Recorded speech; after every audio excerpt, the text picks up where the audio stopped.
আজকের এই ক্লাসে আমরা শিখব, তোমরা যারা সপ্তম শ্রেণীর স্টুডেন্ট আছো, তোমাদের সপ্তম শ্রেণীর গণিত বইয়ের 11 অধ্যায় এবং 11 অধ্যায়ের নাম হচ্ছে তত্ত্ব ও উপাত্ত। এই অধ্যায়ে অনুশীলনী 11-র আজকে আমরা 11 নম্বরের এই অঙ্কটি সুন্দরভাবে সমাধান করব। প্রিয় শিক্ষার্থীরা, সবাই মনোযোগ দিবা। আমরা সুন্দরভাবে তোমাদেরকে আমি 11 নম্বরের অঙ্কটি একদম ইজি ভাবে কিভাবে সমাধান করতে হবে একদম ব্যাখ্যা সহকারে তোমাদের কাছে আমি শিখিয়ে দিব। তো 11 নম্বরটা হচ্ছে, তোমাদের বিদ্যালয়ের অষ্টম শ্রেণীর 30 জন ছাত্রের ওজন কেজিতে নিচে দেওয়া হলো। একজনের কেজি হচ্ছে 40, আরেকজনের কেজি হচ্ছে 55, আরেকজনের হচ্ছে 42, এভাবে টোটাল 30 জন শিক্ষার্থীর, কতজন শিক্ষার্থীর? 30 জন শিক্ষার্থীর এখানে ওজন দেওয়া আছে। ওকে, তো প্রথম প্রশ্নে বলছে যে ক নাম্বারের মধ্যে মানের ক্রমানুসারে সাজাও। তো মানের ক্রমানুসারে কথাটার মানে কি? এখানে যে উপাত্তগুলা দেওয়া আছে এগুলাকে ছোট থেকে বড় সাজাতে হবে, এটাই কিন্তু বলছে যে মানের ক্রমানুসারে সাজাও। তো যখনই প্রশ্নের মধ্যে বলবে যে মানের ক্রমানুসারে সাজাও, তখন তুমি দুই ভাবে সাজাতে পারো। একটা হচ্ছে মানের ঊর্ধ্বক্রম অর্থাৎ ছোট থেকে বড়, আর একটা হচ্ছে মানের অধক্রম মানে বড় থেকে ছোট। তোমার যেইটা মন চায় সেইটা সাজাবা, বুঝতে পারছো?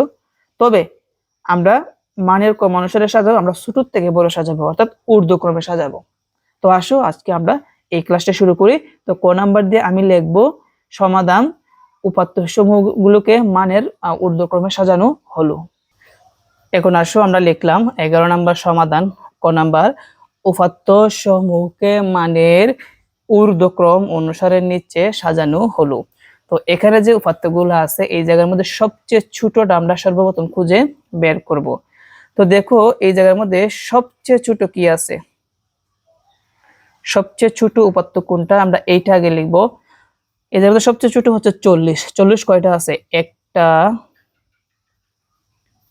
তারপরে হচ্ছে একটা 40, দুইটা,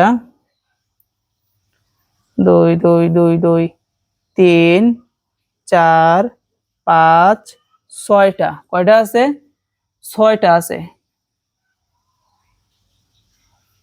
আবার দেখি 1 2 3 4 5 6। এখানে আমরা দুইটা সংখ্যা বাড়াই লিখছি, একটা হচ্ছে 45 40, এটা আমরা কেটে দিছি। ওকে, তাহলে 40 হবে একটা, দুইটা, তিনটা, চারটা, পাঁচটা। তাহলে আমি 5টা 40 আমি এই জায়গার মধ্যে লিখি। তো আমরা লিখলাম 40 লিখলাম 5টা। তারপরে ছোট কি আছে আমরা একটু লক্ষ্য রাখি। তারপর ছোট আছে হচ্ছে 42। 42 আছে একটা, দুইটা, তিনটা, চারটা। 42 আছে 4টা, তাহলে আমি 42 4টা এখানে লিখবো। তারপর আমি 42 লিখলাম। তারপর হচ্ছে ছোট আমরা দেখবো কোনটা আছে। তারপর ছোট কত আছে? 43 আছে। 42-এর পরে একটা আছে, দুইটা, তিনটা, তাহলে 43 হচ্ছে 3টা। 1 2 3। 43-এর পরে কি আছে আমরা দেখি। 43-এর পরে 44 কি আছে? 44 44 44 44 আছে কি? একটা আছে, দুইটা আছে, তিনটা আছে। তাহলে 44 হচ্ছে 3টা। 1 2 3। 44-এর পরে কি আছে দেখি, 45 আছে কিনা। 45 45 আছে একটা, দুইটা, তিনটা, চার, পাঁচ, 5টা আছে। তাহলে আমরা 5টা লিখবো। আমরা লিখলাম 5টা লিখলাম। 45 45-এর পরে 46 আছে কিনা আমরা একটু লক্ষ্য রাখি। 46 46 46 কি আছে? আছে, একটাই আছে। আমরা একটা লিখি। ওকে, 46 পরে আছে 47। 47 কি আছে? আছে, একটা আছে। তাহলে আমরা লিখলাম 47। 47 পরে কিন্তু কি আছে? 48। এই জায়গার মধ্যে কিন্তু 48 নাই। তারপরে হচ্ছে 50। 50 কয়টা আছে? 1 2 3 4 5। 5টা আছে। কয়টা আছে? 5টা। আমি 50 লিখবো। 50-এর পরে কি 51 আছে কিনা আমরা দেখবো। 51 কিন্তু এই জায়গার মধ্যে নাই, কিন্তু 52 একটা আছে। আমরা লিখলাম 52 একটা লিখলাম। তারপর 53, এই জায়গার মধ্যে 53 কিন্তু নাই, 54 নাই, কিন্তু একটা সংখ্যা আছে 55। আমরা লিখলাম 55। 55-এর পর কি আছে, একটা বাকি আছে, 56 বাকি আছে, সবগুলা লেখা শেষ। এটাই হচ্ছে কি আমাদের ক নাম্বারের উত্তর, যে মানের ক্রমানুসারে সাজাও, মানে কি আমরা ছোট থেকে বড় সাজালাম। এখন আসো আমরা পরবর্তী প্রশ্নটা হচ্ছে যে উপাত্তের ঘন সংখ্যা সারণী তৈরি করো। আমরা ঘন সংখ্যা সারণী অনেকগুলো সমাধান করছি, অনেকটার মধ্যে দেখবা শ্রেণীব্যাপ্তি 5 দেওয়া থাকে, 2 দেওয়া থাকে, শ্রেণীব্যাপ্তি 10 দেওয়া থাকে, কিন্তু এই জায়গার মধ্যে আমাদের শ্রেণীব্যাপ্তি দেওয়া নাই, সেজন্য আমাদের শ্রেণীব্যাপ্তি ধরে নিতে হবে। কিভাবে ধরবো আসো সেটা আমরা তোমাদেরকে ধাপে ধাপে শিখাবো। তো এখন আমরা সমাধান করবো হচ্ছে খ নাম্বারটা। সমাধান দেওয়া আছে। তো গণসংখ্যা সারণী তৈরি করতে আগে আমাদের বৃহত্তম সংখ্যা আর ক্ষুদ্রতম সংখ্যাটা লিখতে হয়। তো বৃহত্তম সংখ্যাটা এখানে কত, 56। তাহলে আমি লিখলাম 56। ক্ষুদ্রতম সংখ্যা, ক্ষুদ্রতম সংখ্যা মানে কি সবচেয়ে ছোট সংখ্যা। তো সবচেয়ে ছোট সংখ্যা জন্য কত আমরা সাজাইছিলাম 40, তাহলে আমরা এখানে লিখবো কি 40। মনে রাখবা বৃহত্তম সংখ্যা ক্ষুদ্রতম সংখ্যা লেখার পরে আমাদের পরিসর বের করতে হবে। পরিসরের সূত্র হচ্ছে বৃহত্তম সংখ্যা বিয়োগ ক্ষুদ্রতম সংখ্যা যোগ হচ্ছে 1। এখন আমরা মান বসাবো। বৃহত্তম সংখ্যা হচ্ছে 56 বিয়োগ ক্ষুদ্রতম সংখ্যা হচ্ছে 40, আর যোগ আকারে কত আছে, 1 আছে। এখন 56 থেকে যদি আমরা 40 বিয়োগ করি তাহলে আমরা কত পাবো, একদম ইজি, আমরা পাবো হচ্ছে 16। 16-এর সাথে যদি 1 যোগ করি তাহলে কত পাবো, 17 পাবো। তাহলে আমাদের পরিসরটা হচ্ছে 17। এখন আমাদের কি বের করতে হবে, শ্রেণী সংখ্যা বের করতে হবে। আর আমরা তো জানি শ্রেণী সংখ্যা সূত্র হচ্ছে পরিসর ভাগ শ্রেণীব্যাপ্তি। মনে রাখবা আমাদের যেহেতু আমাদের কত ধরে শ্রেণীব্যাপ্তি কত প্রশ্নের মধ্যে কিন্তু উল্লেখ নাই, সেই জন্য আমাদের শ্রেণীব্যাপ্তি ধরে নিতে হবে।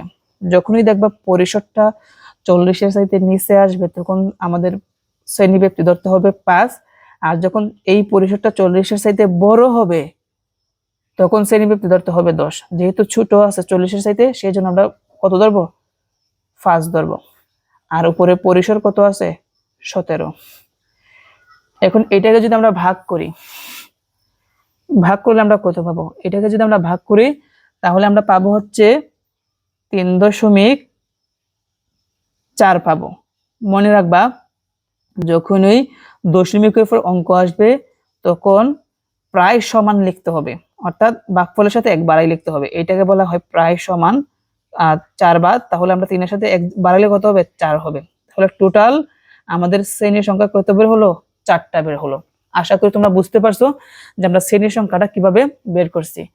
আর শ্রেণীর সংখ্যা যেহেতু 4টা, আমরা জানি এক্সট্রা 2টা বাড়াই লিখতে হয়, তাহলে 6টা। তো আমরা এখানে লিখবো, সময় যত অপচয় না হয় সেই জন্য আমি আগে থেকে লিখছি যে শ্রেণীব্যাপ্তি আমরা কত ধরছি, 5। শ্রেণীব্যাপ্তি 5 ধরে গণসংখ্যা নিবেশন সারণী। ও আরেকটা কথা এই জায়গার মধ্যে উল্লেখ করে দিবা, এই জায়গার মধ্যে একটা জিনিস উল্লেখ করবা, যেহেতু 5 ধরছো এখানে ব্র্যাকেটে লিখে দিবা শ্রেণীব্যাপ্তি 5 ধরে,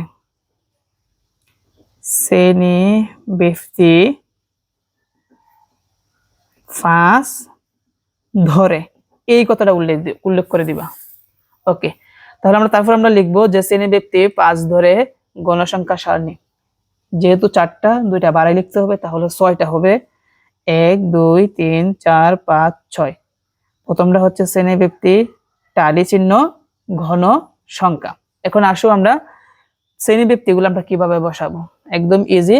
আমাদের সবচেয়ে ছোট সংখ্যা কত ছিল, 40 ছিল, তাহলে লিখবো 40 থেকে।